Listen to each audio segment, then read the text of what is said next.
it's Lerma22, and tonight the beer I'm drinking is the Roadrunner. Imagine that. So this is actually pretty fresh. I just kegged it like last week, and this is probably day number 4 that's been on tap. So let's go ahead and get a sniff on it. Very citrusy, very kind of like a fruity kind of smell. Very, very nice. Cheers.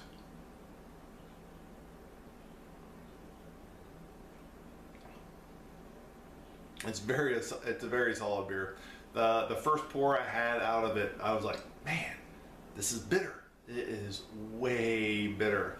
And then it came to, it's like, oh, it's because I cold crashed it and then I put it into the keg, and the first pour off it after my cleaner and everything, my first pour had a lot of hops in it. So I was like, oh my God, I think I screwed this up, but I didn't. So if you can see behind me, this is my normal setup. I'm not in the Black Dog Saloon. I have kegs behind me. I have like 7 kegs. I've got a line up for keg cleaning, keg cleaning, and so just want to let you know the way that I do it. I break them all down. I take every piece. I take every piece apart. You got the O-ring right there around it. I inspect that to make sure that there's no burrs on it, because a lot of times when you put the quick disconnects on, it kind of cuts it. So you have to keep an eye on those. Now, if you do have a problem with one of those, you actually have to have a kit, like right here, or you just buy separate like little ones just for the keg post. The ones underneath normally don't go bad, but with a keg kit like this, you have all the O-rings that you need. So you just inspect it to make sure that you don't have any burrs on it, and then, but if you do have a burrs, it's a pain in the tail getting this one off. This is the biggest pain, getting one off. So what you do is you have a scribe. So I don't need that one because that one just pokes me all the time. So we take the one with the hook. Whoops, the hook. So you can also get these things at like was it flea markets and stuff like that. Like they're selling dental stuff. So you just go in there and you hook it and you pop it right out. So this one's actually pretty good. I'm not gonna mess with it. So you also have inside is a poppet. So most of the time I try to get these poppets to come out, but this one's being ornery, so it's not popping out. So I'm not gonna mess with it because this is actually a pretty new keg. So I'm not gonna mess with this one.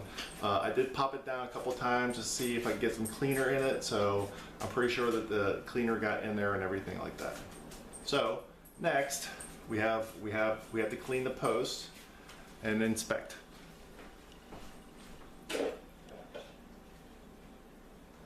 So luckily I have a short keg because this is going to make it easier. See, whoop, 3 gallon. It's a 3 gallon. So this, I think it's a 3 gallon. It could be a 2.5. So this is, you know, the tube, the beer tube. I forget what you call it. Liquid out tube. So you have this, and you have your O-ring. You have to inspect that to make sure that's okay. This one's pretty new, so I know that one's pretty good. So, but how do you clean the inside? I've often wondered, and it's like I would stick like, I don't even know what the heck I did.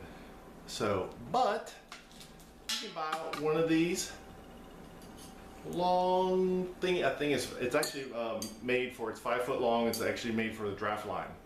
So you take this and you put it in. Well, I clean it or put a cleaner on it first, and then you put it in, and then you just go all the way through, and it actually scrubs it out. If you got any hop residue or any beer residue in there, it cleans it out. It's a really good tool. So I highly recommend one of these things. I haven't actually used it on a draft line yet, so We'll see how that works out whenever I do.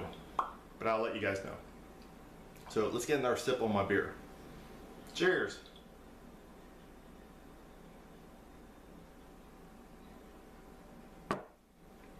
So, I know you're asking the question, because I threw it back in there. How do you get these things off? Well, if you have a Coca-Cola keg, you actually have to have a special tool to actually take it off.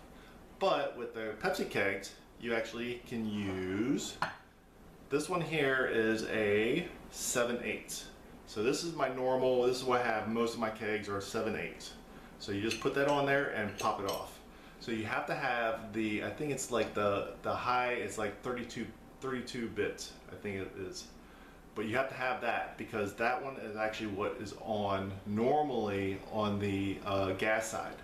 So you have to have the, I forget what it's called. It's not like it's not the 6 point, but I think it's a 12.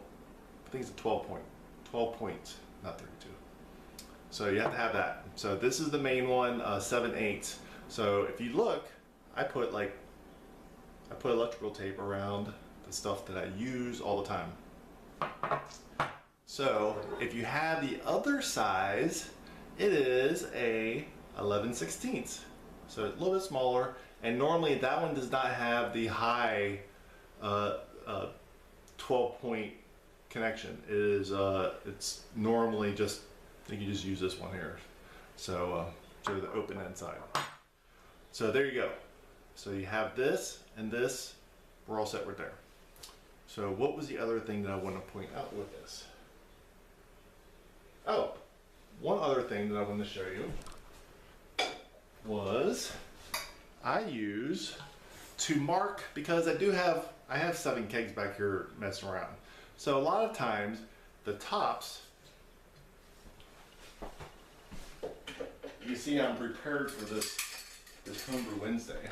So the tops don't always match the keg. How many times have you ran into that? So the big thing about that, the way that I do it, is I put a tie wrap, a colored tie wrap on this. This one's blue, and then this is blue. Can I mess that one up? I don't think so, unless I make another one that's blue. But I try not to do that. Not to say that I haven't done that, but I try not to do that. And I thought that I brought in, I did not. But they come up with many colors of tie wraps. So go out and buy some tie wraps. You can mix match it. You could make black and yellow Steelers, or you could do aqua and orange.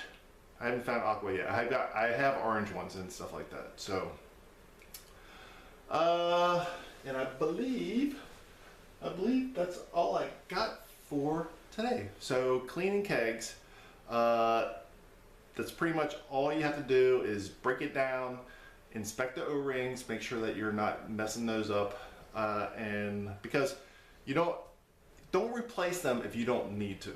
That's the main thing. Don't replace them unless you think, if you run into a problem where you're losing gas or losing liquid or whatever, it could be a poppet, it could be an O-ring.